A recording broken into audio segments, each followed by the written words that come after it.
नमस्कार। आज मैं सैयम अग्रवाल, डिप्टी कमिश्नर पठानकोट, बुधवार की प्रथा को निभाते हुए आप सबके सामने कोविड और जो जनरल और बातें हैं इससे रिलेटेड वो आप सबके समक्ष शेयर करने लाइव हो रहा हूँ। तो सबसे पहले तो अनलॉक 5 की गाइडलाइंस अनाउंस हो गई हैं 1 अक्टूबर से जो एप्लीकेबल हैं। मुझे उम्मीद है आप सब उससे अवगत होंगे, बट फिर भी एक बार मैं उनको दोहराना चाहूँगा जो उनके इम्पॉर्टेंट पॉइंट्स हैं।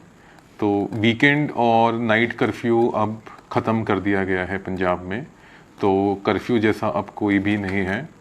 इसी तरह दुकानों पे, होटलों पे या शराब के ठेकों पर कोई कोविड की टाइमिंग की रिस्ट्रिक्शन नहीं है। जो नॉर्मल उनका जैसे पहले चलता था प्री कोविड टाइम में, तो वैसे ही वो अब चल सकते हैं। Social, academic, sports, cultural, religious, political, मतलब जितने भी ये फंक्शंस हैं या इस तरह की गैदरिंग्स हैं उनको 100 की लिमिट तक अब अलाउ कर दिया है विद सोशल डिस्टेंसिंग फॉलो करते हुए। तो काफ़ी लोगों के मन में प्रश्न है और काफ़ी हमारे पास क्वेरीज भी आ रही हैं कि जैसे त्योहारों का सीज़न है, रामलीला का, नवरात्रों के मेले वगैरह ऑर्गेनाइज करते हैं लोग, तो उसमें कोई ऐसा स्पेशल परमिशन प्रशासन की तरफ से आप लोगों को ज़रूरत नहीं है।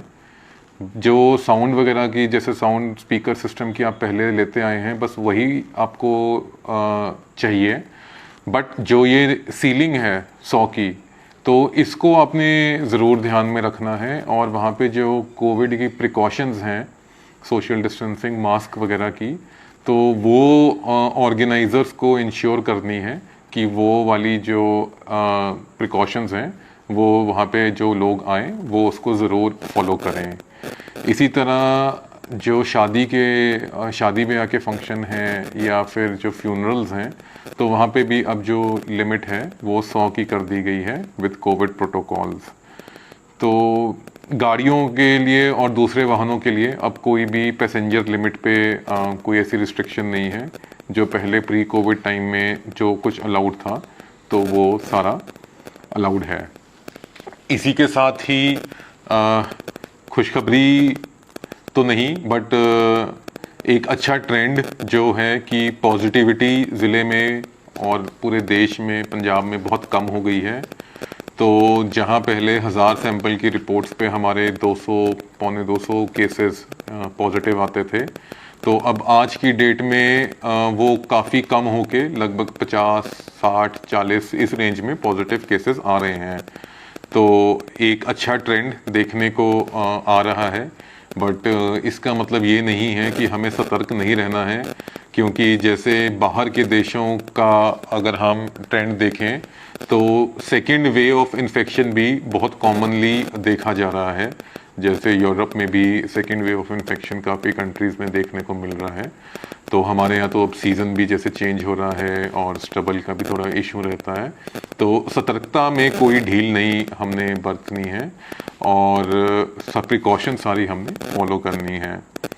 इसी के साथ एक महत्वपूर्ण जानकारी ये है कि चिंतपूर्णी मेडिकल कॉलेज को अब हमने एक बार बंद कर दिया है सरकार की हिदायतों के हिसाब से।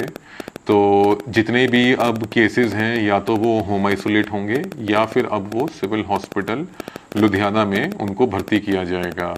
तो अगर ये हिदायतें नहीं या दिशा निर्देश में अभी तक कोई चेंज नहीं आया है तो चिंतपूर्णी मेडिकल कॉलेज में कोई भी अब एडमिशन नहीं होगा। तो ये थी कुछ जनरल बातें। अब कोविड का कुछ डेटा, तो ज़िले में कुल अभी तक लगभग 47,500 सैंपल हुए हैं, जिसमें से जो कुल हमारे पॉजिटिव केसेस आए हैं वो लगभग 3950, मतलब उन 3,950 केसेस लगभग हमारे पॉजिटिव आ चुके हैं, जिनमें से एक्टिव केसेस जो हैं वो अभी 460 हैं और कुल ज़िले में अभी तक 86 डेथ्स विटनेस हमने करी हैं पठानकोट में। इसी के साथ अब 22 केसेस हमारे सिविल हॉस्पिटल में हैं और 16 केसेस मिलिट्री हॉस्पिटल में हैं और लगभग 270 केसेस हैं जो होम आइसोलेशन में हैं। लगभग 47 पेशेंट्स हैं जो ज़िले के बाहर विभिन्न अस्पतालों में एडमिटेड हैं। टोटल आज की डेट में सिर्फ 2 ही हमारे माइक्रो कंटेनमेंट जोन्स हैं।